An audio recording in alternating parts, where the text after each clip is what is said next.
आज हम देखेंगे सीजी सेट 2026 के लिए पेपर 1 यूनिट 9 लोक विकास और पर्यावरण के 20 इंपॉर्टेंट क्वेश्चन का पार्ट 5। पहला क्वेश्चन है, निम्नलिखित में से कौन सा पैरामीटर जल में उपस्थित बायोडिग्रेडेबल ऑर्गेनिक मैटर की मात्रा से सबसे अधिक संबंधित है? ऑप्शन ए जैव रासायनिक ऑक्सीजन मांग, ऑप्शन बी पीएच मान, ऑप्शन सी टर्बिडिटी जिसको मटमैलेपन की मात्रा बोलते हैं, या फिर ऑप्शन डी सैलिनिटी लवणता। तो इसका सही आंसर होगा ऑप्शन नंबर ए जैव रासायनिक ऑक्सीजन मांग। इसके बारे में जानते हैं। बीओडी का अर्थ बायोकेमिकल ऑक्सीजन डिमांड है। यह पानी में मौजूद बायोडिग्रेडेबल ऑर्गेनिक मैटर को तुरंत माइक्रो ऑर्गेनिज्म द्वारा विघटित करने के लिए आवश्यक डिजॉल्व ऑक्सीजन की मात्रा को दर्शाता है ये, इसलिए इसका सही आंसर हो जाएगा ऑप्शन नंबर ए। सेकंड क्वेश्चन है, यदि किसी जल निकाय का बीओडी काफी बढ़ जाता है तो निम्न में से कौन सा परिवर्तन होने की सबसे अधिक संभावना है? ऑप्शन ए घुलित ऑक्सीजन में वृद्धि, ऑप्शन नंबर बी ऑक्सीजन में कमी, ऑप्शन नंबर सी सूक्ष्म जीवों का पूर्ण निष्कासन, complete removal of micro organism, या फिर option number D increase in water transparency जल पारदर्शिता में वृद्धि। तो इसका सही आंसर होगा ऑप्शन नंबर बी घुलित ऑक्सीजन में कमी। जब पानी में बायोडिग्रेडेबल ऑर्गेनिक मैटर अधिक होता है तो माइक्रो ऑर्गेनिज्म उसे डिकम्पोज करने के लिए अधिक ऑक्सीजन का उपयोग करते हैं, इसलिए पानी में डिजॉल्व ऑक्सीजन कम होने लगती है, इसलिए इसका सही आंसर हो जाएगा option number be decrease in dissolve oxygen. Third number question है, जलीय खाद्य श्रृंखला में निम्नलिखित में से कौन सा प्रदूषक बायोमैग्निफिकेशन से गुजरने की अधिक संभावना रखता है? Option number A oxygen, option number B पारा mercury, option number C nitrate, option number D water vapour. तो इसका सही आंसर हो जाएगा ऑप्शन नंबर बी पारा, जिसको मर्क्यूरी कहते हैं। मर्क्यूरी जैसे कुछ रेजिस्टेंट पोल्यूटेंट्स ऑर्गेनिज्म के शरीर में जमा हो जाते हैं। ऑर्गेनिज्म के शरीर में जो मर्क्यूरी है वो जमा हो जाता है और फूड चेन में ऊपर जाने पर उनकी कंसेंट्रेशन बढ़ती जाती है। इस प्रक्रिया को बायोमैग्निफिकेशन कहते हैं, इसलिए इसका सही आंसर हो जाएगा option number B mercury. Fourth question है, निम्नलिखित में से कौन सी स्थिति एल्गल ब्लूम के विकास के लिए सबसे अनुकूल है? Option number A high nutrient concentration and sunlight उच्च पोषक तत्व सांद्रता और सूर्य प्रकाश, option B very low nutrient concentration बहुत कम पोषक तत्व सांद्रता, option number C complete absence of sunlight सूर्य प्रकाश का पूर्ण अभाव, या फिर option number D very high dissolve oxygen with no nutrients बिना पोषक तत्वों के बहुत अधिक घुलित ऑक्सीजन। तो इसका सही आंसर हो जाएगा ऑप्शन नंबर ए उच्च पोषक तत्व सांद्रता और सूर्य प्रकाश। पानी में नाइट्रोजन और फास्फोरस जैसे न्यूट्रिएंट्स की अधिकता तथा पर्याप्त सनलाइट एल्गी की तेजी से वृद्धि को बढ़ावा देती है। इससे पानी की सतह पर एल्गी की अत्यधिक वृद्धि हो सकती है, जिसे एल्गल ब्लूम भी कहते हैं। फिफ्थ नंबर क्वेश्चन है, निम्नलिखित में भूजल में नाइट्रेट पॉल्यूशन का प्रमुख स्रोत कौन सा है? ऑप्शन नंबर ए नाइट्रोजन उर्वरकों का अधिक उपयोग, ऑप्शन नंबर बी सौर विकिरण, ऑप्शन नंबर सी पवन अपरदन, या फिर ऑप्शन नंबर डी ध्वनि प्रदूषण। तो इसका सही आंसर हो जाएगा ऑप्शन नंबर ए नाइट्रोजन उर्वरकों का अत्यधिक उपयोग। इसके बारे में जानते हैं। कृषि में नाइट्रोजन फर्टिलाइजर्स का अत्यधिक उपयोग करने पर नाइट्रेट मिट्टी के साथ नीचे जाकर ग्राउंड वाटर तक पहुंच सकता है, इसलिए नाइट्रोजन फर्टिलाइजर्स का excessive use ground water nitrate pollution का प्रमुख स्रोत है। ऑप्शन नंबर ए सही हो जाएगा फिफ्थ नंबर के क्वेश्चन में। सिक्स नंबर का क्वेश्चन है, पीने के पानी से पैथोजेंस को हटाने के लिए मुख्यतः किस प्रक्रिया का उपयोग किया जाता है? ऑप्शन नंबर ए कीटाणु शोधन, ऑप्शन नंबर बी केवल अवसाद जिसको सेडिमेंटेशन बोलते हैं, ऑप्शन नंबर सी केवल वातन जिसको इरेशन ओनली बोलते हैं, या फिर ऑप्शन नंबर डी केवल छनाई जिसको स्क्रीनिंग कहते हैं। तो इसका सही आंसर हो जाएगा ऑप्शन नंबर ए कीटाणु शोधन डिसइंफेक्शन। इसका उद्देश्य पानी में मौजूद डिसीज कॉजिंग माइक्रो ऑर्गेनिज्म अर्थात पैथोजेंस को नष्ट या निष्क्रिय करना होता है। इसके लिए विभिन्न डिसइंफेक्शन मेथड्स का उपयोग किया जाता है। इसलिए इसका सही आंसर हो जाएगा ऑप्शन नंबर ए, डिसइंफेक्शन, कीटाणु शोधन। 7 नंबर का क्वेश्चन है, निम्नलिखित में से कौन सा संयोजन जल प्रदूषण के प्रमुख स्रोत को सही रूप से दर्शाता है? ऑप्शन नंबर ए, औद्योगिक अपशिष्ट, घरेलू सीवेज, कृषि अपवाह। Option number B, Surya Prakash, oxygen, अम्ल वर्षा। ऑप्शन नंबर सी, प्रकाश संश्लेषण, वाष्पीकरण, संघनन। या फिर ऑप्शन नंबर डी, पवन, ज्वार जिसको टाइड बोलते हैं, उसके बाद चंद्र विकिरण। तो इसका सही आंसर हो जाएगा ऑप्शन नंबर ए, औद्योगिक अपशिष्ट, घरेलू सीवेज, उसके बाद कृषि अपवाह।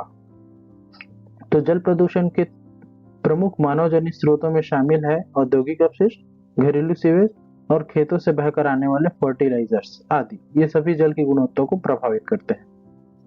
8 नंबर का क्वेश्चन है, प्रदूषित झील में घुलित ऑक्सीजन की अचानक कमी का संभावित परिणाम क्या होगा? प्रदूषित झील में घुलित ऑक्सीजन की अचानक कमी का संभावित परिणाम क्या होगा? ऑप्शन नंबर ए, मछलियों की मृत्यु में वृद्धि। ऑप्शन बी, जलीय जीवों में वृद्धि। ऑप्शन सी, कार्बनिक पदार्थ का पूर्ण निष्कासन। या फिर ऑप्शन नंबर डी, पेयजल गुणवत्ता में वृद्धि। तो इसका सही आंसर हो जाएगा ऑप्शन नंबर ए, मछलियों की मृत्यु दर में वृद्धि। मछलियों और कई अन्य एक्वाटिक ऑर्गेनिज्म को रेस्पिरेशन के लिए डिजॉल्व ऑक्सीजन की आवश्यकता होती है। यदि डीओ कम कर दिए जाए, मतलब डिजॉल्व ऑक्सीजन बहुत कम हो जाए, तो एक्वाटिक सिस्टम पर स्ट्रेस बढ़ता है और फिश की मोर्टेलिटी बढ़ सकती है, मतलब मछलियों की मृत्यु दर में वृद्धि हो सकती है। 9 नंबर क्वेश्चन है, इटाई इटाई डिसीज किससे संबंधित है? ऑप्शन नंबर ए, कैडमियम से। ऑप्शन नंबर बी, मर्क्यूरी से। ऑप्शन नंबर सी, लीड से। या फिर ऑप्शन नंबर डी, आर्सेनिक से। तो यह इटाई इटाई डिसीज संबंधित है हमारा कैडमियम से। इटाई इटाई डिसीज का संबंध कैडमियम पॉल्यूशन से है। यह विशेष रूप से कैडमियम एक्सपोजर से संबंधित प्रसिद्ध इन्वायरमेंटल डिसीज है। क्वेश्चन 10 है, ब्लू बेबी सिंड्रोम किसकी अधिकता से संबंधित है? Option A, nitrate. Option B, sulphate. Option C, calcium. या फिर ऑप्शन डी, क्लोराइड। तो इसका सही आंसर हो जाएगा ऑप्शन नंबर ए, नाइट्रेट। पानी में नाइट्रेट की अधिकता विशेषकर ड्रिंकिंग वाटर में ब्लू बेबी सिंड्रोम से जुड़ी हो सकती है। इसमें शरीर की ऑक्सीजन ट्रांसपोर्ट क्षमता प्रभावित होती है। 11 नंबर क्वेश्चन है, which heavy metal is highly toxic and associated with Minamata disease? Minamata disease किस धातु से संबंधित है? Option A, mercury. Option B, iron. Option C, calcium. या फिर ऑप्शन डी, मैग्नीशियम। तो मिनीमाता डिसीज जो है वो मर्क्यूरी से संबंधित है, मर्क्यूरी धातु से संबंधित है, क्योंकि मिनीमाता डिसीज का संबंध पारा से है, विशेष रूप से methyl mercury exposure aquatic food chain के माध्यम से मानव स्वास्थ्य को प्रभावित कर सकता है। क्वेश्चन नंबर 12 है, जल में उच्च बीओडी का संकेत है, कौन सा है? Option A, low organic pollution. Option number B, high organic pollution. Option number C, high dissolve oxygen. या फिर option number D, absence of micro organisms. तो इसका सही आंसर होगा option number B, high organic pollution. पानी में biodegradable organic matter की मात्रा से संबंधित है।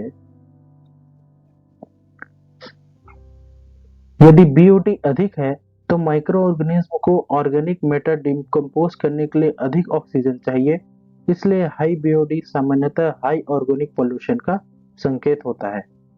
13 नंबर क्वेश्चन है, यूट्रोफिकेशन मुख्यतः किसकी अधिकता के कारण होता है? Option A, nitrogen and phosphorus. Option B, oxygen and hydrogen. Option number C, sodium chloride. या फिर option number D, carbon monoxide. तो इसका सही आंसर हो जाएगा option number A, nitrogen and phosphorus. इसके बारे में जानते हैं। पानी में नाइट्रोजन और फास्फोरस जैसे न्यूट्रिएंट्स की अत्यधिक मात्रा एल्गी और एक्वाटिक प्लांट्स की एक्सेसिव ग्रोथ को बढ़ावा देती है, जिसको हम यूट्रोफिकेशन ही कहते हैं। 14 नंबर क्वेश्चन है, बायोमैग्निफिकेशन का अर्थ क्या होता है? Option A, decrease of pollutants at higher trophic levels. Option B, increase in concentration of certain pollutants along food chains. Option number C, breakdown of pollutants by bacteria. या फिर option number D, removal of pollutants from water. तो इसका सही answer हो जाएगा option number B, increase in concentration of certain pollutants along food chains. जब कुछ प्रेसिस्टेंट pollutants food chain के एक ट्रॉफिक लेवल से दूसरे ट्रॉफिक लेवल पर जाते हैं तो उनकी कंसंट्रेशन बढ़ जाती है, इसको हम इसको ही हम बायोमैग्निफिकेशन कहते हैं। 15th नंबर क्वेश्चन है, जल प्रदूषण के इंडिकेटर के रूप में किसका उपयोग किया जाता है? Option A certain coliform bacteria, option number B tiger, option number C algae only, या फिर ऑप्शन नंबर डी अर्थवॉर्म। तो इसका सही आंसर हो जाएगा ऑप्शन नंबर ए certain coliform bacteria. Coliform bacteria का उपयोग वाटर क्वालिटी और विशेष रूप से फीसल कॉन्टिमिनेशन के इंडिकेटर के रूप में किया जाता है। इनकी उपस्थिति पानी में सीवेज या फीसल कंटामिनेशन का संकेत दे सकती है, इसलिए इसका सही आंसर हो जाएगा ऑप्शन नंबर ए certain coliform bacteria. 16th number question है असर्शन रीजन से रिलेटेड। असर्शन है उच्च बीओडी जलीय जीवों पर प्रतिकूल प्रभाव डाल सकता है, और इसका रीजन है क्योंकि सूक्ष्म जीव बायोडिग्रेडेबल ऑर्गेनिक मैटर के अपघटन के दौरान डिसॉल्व ऑक्सीजन का उपयोग करते हैं, ये इसका रीजन है। तो इसका कथन भी सही होगा और इसका कारण भी सही होगा, और जो कारण है, जो रीजन है, वो असर्शन को लिए असर्शन को सही से डिफाइन भी कर रहा है, इसलिए ऑप्शन ए इसका सही हो जाएगा। इसके बारे में जानते हैं। हाई बीओडी एक्वाटिक ऑर्गेनिज्म के लिए स्ट्रेस पैदा कर सकता है। इसका कारण यह है कि micro organism biodegradable organic matter को डिकम्पोज करते समय डिसॉल्व ऑक्सीजन का उपयोग करते हैं। इससे पानी में उपलब्ध ऑक्सीजन कम हो जाता है और एक्वाटिक ऑर्गेनिज्म प्रभावित हो सकते हैं, इसलिए ऑप्शन ए इसका सही हो जाएगा, क्योंकि असर्शन भी सही है, रीजन भी सही है, और रीजन असर्शन को अच्छी तरह से एक्सप्लेन भी कर रहा है। 17th नंबर क्वेश्चन भी असर्शन रीजन से रिलेटेड है। कथन है यूट्रोफिकेशन झीलों में मछलियों की मृत्यु दर का कारण बन सकता है, क्योंकि अत्यधिक एल्गल बायोमास के डिकम्पोजन में डिसॉल्व ऑक्सीजन की बड़ी मात्रा का उपयोग हो सकता है। तो इसका आंसर हो जाएगा ए, क्योंकि कथन इसका सही है। यूट्रोफिकेशन में मछलियों की मृत्यु दर का कारण बन सकता है, क्योंकि अत्यधिक एल्गल बायोमास के डिकम्पोजन में डिसॉल्व ऑक्सीजन की बड़ी मात्रा का उपयोग हो सकता है।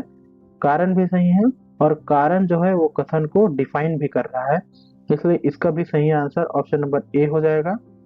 इसके बारे में जान लेते हैं। यूट्रोफिकेशन से एल्गी की अत्यधिक वृद्धि हो सकती है। जब यह एल्गल बायोमास बाद में डिकम्पोज होता है तो माइक्रो ऑर्गेनिज्म बड़ी मात्रा में डिसॉल्व ऑक्सीजन कंज्यूम करते हैं। इससे डिसॉल्व ऑक्सीजन बहुत कम हो सकता है और फिश की मोर्टेलिटी मतलब मृत्यु दर अधिक हो सकती है। 18 नंबर क्वेश्चन में चलते हैं, ये भी असर्शन रीजन से रिलेटेड है। बिना उपचारित सीवेज का डिस्चार्ज जल की गुणवत्ता को काफी खराब कर देता है, बिल्कुल सही है। सीवेज में organic matter, nutrients, disease causing micro organism हो सकते हैं, ये भी बिल्कुल सही है।